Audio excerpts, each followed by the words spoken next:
India Pak ഈ ഒരു സംഘർഷാവസ്ഥയിൽ ബലൂചിസ്ഥാൻ ഇന്ത്യക്കൊപ്പം ഉണ്ടായിരുന്നു. പലപ്പോഴും ബലൂചിസ്ഥാൻ അവരുടെ നിലപാട് പറയും.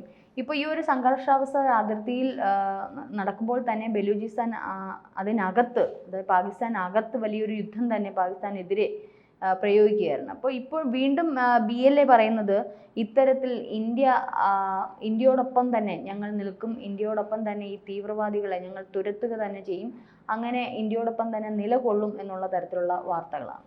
അത് ശരിയാണ്, വളരെ ശരിയാണ്. കാരണം ഇപ്പോൾ ഇന്ത്യ പാകിസ്ഥാനെ നിരന്തരം ആക്രമിച്ചുകൊണ്ടിരിക്കുമല്ലോ. ഒരു തിരിച്ചടി എന്ന രീതിയിൽ വലിയ രീതിയിൽ ആക്രമിക്കുമ്പോൾ അതിനേക്കാൾ ഇരട്ടി ആക്രമണമായിരുന്നു ബലൂചിസ്ഥാൻ്റെ ഭാഗത്തു നിന്നുണ്ടാകുന്നത്. ഇന്ത്യ ഇവിടെ ഒരു വിമാനത്തിൽ അങ്ങോട്ട് ആക്രമിച്ചു എന്ന് പറയുമ്പോഴേക്കും പല ചിത്രങ്ങളും പുറത്തു വരികയാണ്. അവിടെ പാകിസ്ഥാൻ സൈനികർ പൊട്ടിത്തെറിക്കുന്നത്, ജീപ്പുകൾ പൊട്ടിത്തെറിക്കുന്നു, അവരുടെ മരണങ്ങൾ എണ്ണിയെടുക്കുകയാണ്. 100 പേർ മരിച്ചു, 20 പേർ മരിച്ചു, അങ്ങനെ നിരന്തരം രാജ്യത്ത് മരിച്ചു വീഴുകയാണ് പാകിസ്ഥാൻ പട്ടാളം തന്നെ. ആ പട്ടാളമായിരുന്നു നിരന്തരം ഇന്ത്യയെ ഭീഷണിപ്പെടുത്തുന്നത്. ഞങ്ങളുടെ കയ്യിൽ ആണവായുധമുണ്ട്, വെടിക്കോപ്പുകളുണ്ട് എന്ന രീതിയിലെല്ലാം വലിയ വിമർശനങ്ങൾ ഉന്നയിക്കുമ്പോൾ ആ വെടിക്കോപ്പുകൾ ഇവിടെ ബലൂചിസ്ഥാൻ ആർമിയിലെ അവരുടെ സൈനികരെ പോലും തളയ്ക്കാനാകുന്നില്ല. അവരുടെ ആക്രമണത്തിൽ നിരന്തരം പരാജയപ്പെടുന്ന ഒരു രാജ്യമാണ് ഇന്ത്യക്കെതിരെ വലിയ വിമർശനവുമായി വന്നത്. എന്തായാലും ബലൂചിസ്ഥാൻ ഇന്ത്യയുടെ കൂടെ ശക്തമായി തന്നെ നിൽക്കുന്നുണ്ട്. അവർ ഇതിൻ്റെ ഭാഗമായാണ് ഒരു പത്രക്കുറിപ്പ് ഇറക്കിയിരിക്കുന്നത്. അത് ഏറ്റവും നിർണായകമായ പത്രക്കുറിപ്പാണ്. കാരണമെന്ന് പറയുമ്പോൾ ആ രാജ്യം എത്രത്തോളം പ്രതിസന്ധിയിലേക്ക് പോയി ഇന്ത്യക്കെതിരെ തിരിഞ്ഞപ്പോഴെന്നുള്ള ഏറ്റവും വലിയ ഉദാഹരണമാണ്. ഇന്ത്യ പാകിസ്ഥാൻ സംഘർഷം നടക്കുന്ന ആ സമയത്ത് 51 കേന്ദ്രങ്ങൾ ഇവർ ലക്ഷ്യമിട്ടു. അങ്ങനെ 71 ആക്രമണങ്ങളാണ് ബലൂചിസ്ഥാൻ ആർമി നടത്തുന്നത്. അവർ കുറച്ച് നാളുകളായി തന്നെ സംഘടിതമായി ഈ പാകിസ്ഥാൻ പട്ടാളത്തിന് നേരെയുണ്ട്. പക്ഷേ ഇന്ത്യ ഒരു ഭാഗത്ത് ആക്രമിക്കുന്നു, മറ്റൊരു ഭാഗത്ത് ബലൂചിസ്ഥാൻ ആർമിയുടെ ആക്രമണം. അവർ രണ്ടുപേരും വലിയ മുന്നേറ്റമാണ് ആ രാജ്യത്ത് ഉണ്ടാക്കിയിരിക്കുന്നത്. അതോടൊപ്പം തന്നെ ബലൂചിസ്ഥാൻ ആർമി പറയുന്ന മറ്റൊരു പ്രധാനപ്പെട്ട കാര്യം എന്ന് പറയുന്നത്, ഈ ഇന്ത്യ പലതവണ വിദേശ രാജ്യങ്ങളിലും അതോടൊപ്പം തന്നെ ഐക്യരാഷ്ട്ര സഭയിലുമെല്ലാം പറയുന്ന കാര്യമുണ്ട്, പാകിസ്ഥാൻ ഒരു ഭീകരവാദ രാജ്യമാണ്, അവിടെ ഭീകരവാദ പ്രവർത്തനങ്ങൾ നടത്തുവാനുള്ള എല്ലാ സഹായങ്ങളും ചെയ്യുന്നു, അതോടൊപ്പം തന്നെ അവിടുത്തെ ഫണ്ടിങ് നടത്തുന്നു, അവിടെ കുട്ടികളെ ഈ ഭീകരവാദികൾ തങ്ങളിലേക്ക് അടുപ്പിക്കുമ്പോൾ അതിനെതിരെ സംസാരിക്കാൻ അവിടുത്തെ സൈനിക നേതൃത്വമോ രാഷ്ട്രീയ നേതൃത്വമോ തയ്യാറാകുന്നില്ലെന്ന് ഇന്ത്യ പലതവണ ആവർത്തിക്കുന്ന കാര്യം തന്നെയാണ് ആ രാജ്യത്തെ ജനങ്ങളായ ബലൂചിസ്ഥാനിലെ ഈ ജനങ്ങളും പറയുന്നത്. ഈ ബലൂചിസ്ഥാൻ ആർമി പറയുന്നത് കൃത്യമാണ്. ലഷ്കർ-ഇ തോയ്ബ അതോടൊപ്പം തന്നെ ജെയ്ഷെ മുഹമ്മദ്, IS ഉൾപ്പെടെയുള്ള ഈ ഭീകരവാദ സംഘടനകൾ അവിടെ നിരന്തരം പ്രവർത്തിക്കുകയാണ്. അവിടെ അവർക്ക് സഹായങ്ങൾ ചെയ്യുന്നത് ഈ പാകിസ്ഥാൻ്റെ ആർമി, അവിടുത്തെ രാഷ്ട്രീയ നേതൃത്വമാണെന്ന് അവർ പറയുന്നുണ്ട്. അതിനെ അവർ വിശേഷിപ്പിക്കുന്നത് വൃത്തികെട്ട പ്രത്യയശാസ്ത്രം പേറുന്ന ഒരു രാജ്യമാണ് പാകിസ്ഥാൻ. അതോടൊപ്പം തന്നെ ഈ ആണവ രാജ്യം ഈ കൃത്യമായ ഈ അനാവശ്യ ഈ ആശയവുമായി മുന്നോട്ട് പോകുന്നത് ലോകത്തിന് തന്നെ ആപത്താണ്. അതുകൊണ്ട് തന്നെ ലോകം ഒറ്റക്കെട്ടായി നിൽക്കണം. ലോകത്തിൻ്റെ പിന്തുണ, പ്രത്യേകിച്ച് ഇന്ത്യയുടെ രാഷ്ട്രീയ നയതന്ത്ര പ്രതിരോധ പിന്തുണ ഉണ്ടെങ്കിൽ ഈ രാജ്യത്തെ ഈ ഭീകരവാദത്തെ തുടച്ചു നീക്കാനുള്ള ഒരു അവസരമാണ് ഇപ്പോൾ വന്നിരിക്കുന്നതെന്ന്. അങ്ങനെ വിദേശ രാജ്യങ്ങളുടെ പിന്തുണ ഇല്ലെങ്കിൽ തങ്ങൾ തന്നെ സ്വയം ഇതിനു വേണ്ടി ഇറങ്ങിത്തിരിക്കുമെന്നും അവർ പറയുന്നുണ്ട്. അവർ പറയുക മാത്രമല്ല, അത് പ്രവൃത്തിയിലൂടെ നടപ്പിലാക്കുകയാണ്. മറ്റൊരു കാര്യം, നാം ഇന്ത്യയുമായി ബന്ധപ്പെട്ട് വരികയാണെങ്കിൽ ബലൂചിസ്ഥാനെ ചിലപ്പോൾ പുറത്തുനിന്ന് ഇന്ത്യ പിന്തുണയ്ക്കുകയായിരിക്കും. പക്ഷേ 1971 പോലെ ഇന്ത്യ അവിടെ ഒരു പിളർപ്പ് ആഗ്രഹിക്കുന്നില്ല. ഇപ്പോൾ ഇന്ത്യ വലിയ രീതിയിൽ തന്നെ മുന്നേറുകയാണല്ലോ. സാമ്പത്തികമായി വലിയ രീതിയിൽ മുന്നേറുമ്പോൾ ഇത്തരം ചെറിയ പ്രശ്നങ്ങളിലേക്ക്, ഈ സാമ്പത്തിക ബുദ്ധിമുട്ടുകൾ ഉണ്ടാക്കുന്ന വിഷയങ്ങളിലേക്ക് ഇന്ത്യ തിരിയുന്നില്ല. ഇന്ത്യ എങ്ങനെയാണ് തിരിഞ്ഞത്? പെഹൽഗാമിലെ ആക്രമണവുമായി ബന്ധപ്പെട്ടാണ് നമ്മുടെ ജനങ്ങളെ, സാധാരണക്കാരായ ജനങ്ങൾ അവിടെ ടൂറിസവുമായി ബന്ധപ്പെട്ട് അവിടെ കാഴ്ചകൾ കാണാൻ വരുന്നു. അവരുടെ മതം ചോദിച്ച് അവരെ കൊലപ്പെടുത്തിയതിനുള്ള ഏറ്റവും വലിയ തിരിച്ചടിയാണ് നൽകിയിരിക്കുന്നത്. അത് നാം മുൻപ് 2 തവണ കണ്ടു, അതുപോലെ തന്നെ 3-ാം തവണയും കണ്ടു. ആ രാജ്യത്തിലെ ഭീകരവാദ ക്യാമ്പുകൾ ആക്രമിക്കുക എന്ന മാത്രമാണ് ഇന്ത്യയുടെ ലക്ഷ്യം. ഇപ്പോൾ കോൺഗ്രസിൻ്റെയും പല യുദ്ധക്കൊതിയന്മാർ ആണ് BJP എന്ന് പറയുന്നവർ ഇപ്പോൾ തിരിച്ചു പറയാണ്, എന്തുകൊണ്ട് യുദ്ധം നിർത്തി, അങ്ങനെ അക്രമം നിർത്തിയെന്ന്. അതിനാരാണ് പറഞ്ഞിട്ടുള്ളത് ഇവിടെ യുദ്ധം ചെയ്യണമെന്ന്? ഇന്ത്യയുടെ നിലപാട് എന്താണ്? ഭീകരവാദ ക്യാമ്പുകളിൽ നിന്നും ഭീകരർ ഇന്ത്യയിലേക്ക് കടന്നു വന്ന് ഇന്ത്യക്കാരെ ആക്രമിക്കുന്നു.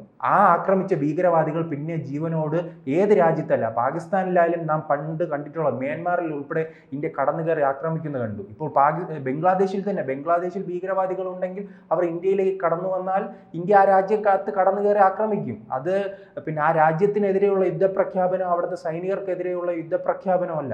അത് ആ രാജ്യത്തെ ഭീകരവാദികളെ ഇല്ലാതാക്കുന്നത് നമ്മുടെ രാജ്യത്തെ നമ്മുടെ ജനങ്ങൾക്കുള്ള സുരക്ഷിതത്വം വർദ്ധിപ്പിക്കുകയാണ്. ആ ശ്രമമാണ് നടത്തിയത്. അതിൻ്റെ പശ്ചാത്തലത്തിലാണ് അവിടെ ആ രാജ്യത്ത് കയറി 9 തീവ്രവാദ കേന്ദ്രങ്ങൾ ആക്രമിക്കുക. ഇന്നും സൈനിക മേധാവി പറഞ്ഞല്ലോ, ഞങ്ങൾ ലക്ഷ്യമിട്ടത് പാകിസ്ഥാനുമായ ഒരു യുദ്ധമല്ല, ഞങ്ങൾ ലക്ഷ്യമിട്ടത് അവിടുത്തെ ഭീകര ക്യാമ്പുകളാണ്. ആ ഭീകര ക്യാമ്പുകൾ ആക്രമിച്ചപ്പോൾ അവരെ പിന്തുണയ്ക്കുന്ന ഒരു രീതിയിലേക്ക് പാകിസ്ഥാൻ പട്ടാളം കടന്നു വരികയും ഞങ്ങൾ ആക്രമിക്കാൻ ശ്രമിക്കുകയും ചെയ്തു. ഞങ്ങളെ ആക്രമിക്കാൻ ശ്രമിച്ചപ്പോൾ അവർക്ക് എന്ത് മറുപടി കൊടുക്കണമെന്ന് ഞങ്ങൾക്കറിയാം, അത് കൊടുത്തിട്ടുണ്ട്. ഇനി അവർ തിരിച്ചാക്രമിച്ചാൽ ഞങ്ങൾ എന്ത് ചെയ്യുമെന്നും പാകിസ്ഥാൻ അറിയാം. ആ രീതിയിലായിരുന്നല്ലോ തിരിച്ചടി. ഈ പ്രത്യേകിച്ച് ഈ എയർബേസുകളെല്ലാം ചിന്നിച്ചിതറുന്നത് കണ്ടു.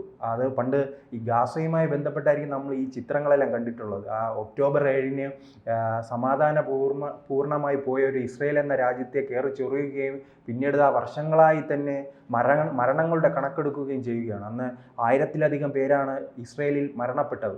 അതും ഇതിന് സമാനമായാണ്. അവരും ടൂറിസവുമായി ബന്ധപ്പെട്ട് അവിടെ ഒരു അവധി ദിവസം ആഘോഷിക്കുന്നതിനിടയിലാണ് ഈ ഹമാസിന്റെ ഭീകരവാദികൾ അവിടെ കടന്നു കയറി ആക്രമിക്കുന്നത്. അതിന് തുല്യമായ ഒരു അവസ്ഥയിലായിരുന്നു ഈ പഹൽഗാമിലും കണ്ടത്. ഈ ജനങ്ങളെ, ടൂറിസ്റ്റുകളെ ആക്രമിക്കുന്നത്. പക്ഷെ ആ രാജ്യം, ഇസ്രയേൽ പോയത് പൂർണ്ണമായ ഒരു യുദ്ധത്തിലേക്കായിരുന്നു. അവിടെ അങ്ങനെ ആ രാജ്യത്തിന് അങ്ങനെ ഉണ്ടല്ലോ, വേറെ ഒന്നും അവിടുത്തെ ജനങ്ങളോ സമാധാനമോ ഒന്നുമില്ല. പക്ഷേ ഇന്ത്യക്ക് സമാധാനമുണ്ട്. ഇന്ത്യ വലിയ രീതിയിൽ, ഇപ്പോൾ ഇസ്രയേലിനേക്കാൾ വലിയ രീതിയിൽ സാമ്പത്തികമായി മുന്നേറുന്ന ഒരു രാജ്യമാണ്. ജനസംഖ്യാപരമായി നാം ഒരു കാലത്തെല്ലാം വലിയ രീതിയിൽ പട്ടിണിയും ദാരിദ്ര്യവും ഉണ്ടായിരുന്ന രാജ്യമാണ്. ആ രാജ്യം ഒന്ന് കയറി വരുമ്പോൾ ഇനിയൊരു യുദ്ധം വേണ്ടെന്നാണ് എല്ലാവരുടെയും ആഗ്രഹം. ഇന്ത്യയിലെ ജനങ്ങൾ തന്നെ ആഗ്രഹിക്കണമല്ലോ. ഇന്ത്യയിലെ ജനങ്ങളെ ആഗ്രഹിച്ച് എന്താണ്, ഞാൻ തുടക്കം സൂചിപ്പിച്ചതുപോലെ തന്നെ അവിടെ കൃത്യമായ ഒരു തിരിച്ചടി നൽകണം. അത് നൽകാൻ എന്തായാലും തയ്യാറായിട്ടുണ്ട്. ആ രീതിയിലാണ്. തയ്യാറായിട്ടുണ്ടെന്നല്ല, തിരിച്ചടി കൊടുത്തല്ലോ. 9 കേന്ദ്രങ്ങളല്ലേ തകർത്തത്. എത്ര പേരാണ് അവിടെ മരിച്ചത്, തീവ്രവാദികൾ ഉൾപ്പെടെ. അത് പുൽവാമ ആക്രമണത്തിലുള്ള തീവ്രവാദികൾ വരെ ഇപ്പോൾ മരിച്ചിരിക്കുകയാണ്. അപ്പം ഇത്തരത്തിൽ കനത്ത തിരിച്ചടി തന്നെയാണ് കൊടുത്തിരിക്കുന്നത്. ഇനി ഒരു പക്ഷേ ശ്രീത്ത് എനിക്ക് ചോദിക്കാനുള്ളൂ, ഒരു പക്ഷേ ഇന്ദിരാഗാന്ധിയുടെ കാലത്തൊക്കെ ബംഗ്ലാദേശ് വിഭജനമൊക്കെ ഉണ്ടായത്. അപ്പോൾ ഇത്തരത്തിൽ ഇനിയിപ്പോൾ ബലൂചിസ്ഥാന് സ്വന്തം രാജ്യമായിട്ട് മാറണം എന്നുള്ള തരത്തിൽ വരുമ്പോൾ ഇതിനി കൂടുതൽ കനക്കുകയല്ലേ ചെയ്യുന്നത്? അല്ല, ബംഗ്ലാദേശിൽ അന്നൊരു ജനകീയമായ വലിയ പ്രക്ഷോഭം ഉണ്ടായിരുന്നു. ജനങ്ങൾ തന്നെ തെരുവിലിറങ്ങുന്ന അവസ്ഥ ഉണ്ടാവും. ഈ ബലൂചിസ്ഥാനിൽ അവരുടെ ആർമി കുറച്ച് സൈനികമായി വലിയ രീതിയിൽ മുന്നേറ്റം ഉണ്ടാകുന്നു. പക്ഷെ അതൊരു വലിയ ജനകീയ പ്രക്ഷോഭമായി മാറിയിട്ടില്ല. ലോകമെല്ലാം അറിയപ്പെടുന്ന ഒരു ജനകീയ പ്രക്ഷോഭമായി അത് മാറിയാൽ മാത്രമേ ഇന്ത്യക്ക് ഇടപെടാൻ കഴിയുകയുള്ളൂ. അതോടൊപ്പം തന്നെ ഇന്ത്യക്ക് ഇപ്പോൾ ഇനി ആ രാജ്യം ഉണ്ടാക്കി കൊടുത്തെന്ന് പറഞ്ഞുകൊണ്ട് വലിയ പ്രയോജനമൊന്നുമില്ല. ഈ ബംഗ്ലാദേശ് ഉണ്ടാക്കി കൊടുത്തതിന്റെ തലവേദന ഇപ്പോൾ മാറിയിട്ടില്ല. ഇപ്പോൾ ഏറ്റവും കൂടുതൽ ബംഗ്ലാദേശാണ്, അല്ലേ, പാകിസ്ഥാനേക്കാൾ വലിയ തലവേദന ഇപ്പോൾ ബംഗ്ലാദേശായി മാറിയിട്ടുണ്ട്. നമുക്കൊരു 6 മാസത്തെ സമയം തന്നെ എടുത്തു നോക്കിയാൽ അവിടെ ന്യൂനപക്ഷമായ ഹിന്ദുക്കളെ വേട്ടയാടുകയാണ്, സന്യാസിമാരെ ജയിലിലടയ്ക്കുന്നു, ആശ്രമങ്ങൾ തല്ലിപ്പൊളിക്കുന്നു, ആ രീതിയിലുള്ള വലിയ അക്രമങ്ങൾ നടത്തുകയാണ്. അപ്പോൾ ഒരു രാജ്യം ഉണ്ടാക്കി കൊടുത്തതിന്റെ ചൂട് ആറിയിട്ടില്ല. അതിനിടയ്ക്ക് ഇനി മറ്റൊരു രാജ്യം വേണോ? അങ്ങനെ ഒരു യുദ്ധത്തിലേക്ക് പോകുമ്പോൾ ഇന്ത്യക്ക് എന്തെല്ലാം ബുദ്ധിമുട്ടാണുള്ളത്. അതോടൊപ്പം തന്നെ മറ്റൊരു കാര്യം, 1971-ൽ പാകിസ്ഥാൻ ഒരു ആണവ രാജ്യമല്ലാതിരുന്നു. ആ രീതിയിൽ അതോടൊപ്പം തന്നെ ഇന്ത്യയെ പിന്തുണയ്ക്കാൻ സോവിയറ്റ് യൂണിയൻ എന്ന ഒരു രാജ്യമുണ്ടായിരുന്നു. അത്തരത്തിൽ പല അനുകൂല ഘടകങ്ങളുമുണ്ട്. പക്ഷെ അതൊന്നും ഇപ്പോൾ ഇല്ല. ഇപ്പോൾ ഇന്ത്യ വലിയ രീതിയിൽ തന്നെ റഷ്യ പിന്തുണയ്ക്കുന്നുണ്ട്. പക്ഷെ അവരും യുദ്ധമുഖത്താണ്. അവർക്ക് അങ്ങനെ ഇന്ത്യയെ മാത്രം സഹായിച്ചാൽ സ്വന്തം രാജ്യത്തെ ജനങ്ങളെ സംരക്ഷിക്കുക, അങ്ങനെ ഒരു പ്രതിസന്ധി ഉണ്ട്. അതോടൊപ്പം തന്നെ 2 ആണവ രാജ്യങ്ങളാണ്. അതോടൊപ്പം തന്നെ ലോക രാജ്യങ്ങൾ ഇന്ത്യയുടെ കാല് പിടിക്കാനുള്ള കാരണം എന്താണ്? ഈ ഇന്ത്യയിലെ ഏറ്റവും വലിയൊരു കച്ചവട കേന്ദ്രമാണ്. 140 കോടി ജനങ്ങളുള്ള എന്ത് സാധനവും വിറ്റുപോകുന്ന ഒരു രാജ്യത്ത് ഇത്തരം യുദ്ധം ഉണ്ടാവുകയാണെങ്കിൽ അത് ആ രാജ്യങ്ങളെ ബാധിക്കും. അതുകൊണ്ടാണ് പല രാജ്യങ്ങളും പറയുന്നത് ഇന്ത്യയോട് യുദ്ധത്തിന് പോകല്ലേ ഇങ്ങോട്ട് അഭ്യർത്ഥിക്കുകയാണ്. അത് തങ്ങളുടെ മാർക്കറ്റ് ഇടിയുമെന്ന ആ പ്രതിസന്ധി കൊണ്ടാണ്. അങ്ങനെ പല പ്രതിസന്ധികൾക്കിടയിലാണ് ലോകം കടന്നുപോയത്. അത് ഇന്ത്യ തിരിച്ചറിയുന്നു. പണ്ട് ഈയിടയ്ക്ക് UN സൂചിപ്പിച്ചതുപോലെ തന്നെ ലോകം 2 യുദ്ധമുഖത്താണ്. ഒന്ന് ഗാസയിലെ ഹമാസും ഇസ്രയേലുമായുള്ള ഒരു യുദ്ധം, അതോടൊപ്പം തന്നെ യുക്രൈൻ റഷ്യയുമായി. അപ്പോൾ ഒരു 3ാമത്തെ യുദ്ധം കൂടെ വന്നാൽ അത് താങ്ങാനുള്ള കഴിവ് ലോകത്തിനില്ല. അതുകൊണ്ട് തന്നെ ഇന്ത്യയും ആഗ്രഹിക്കുന്നില്ല. പക്ഷേ ബലൂചിസ്ഥാൻ എന്തായാലും ഒരു നിഴൽ യുദ്ധവുമായി മുന്നോട്ട് പോകും.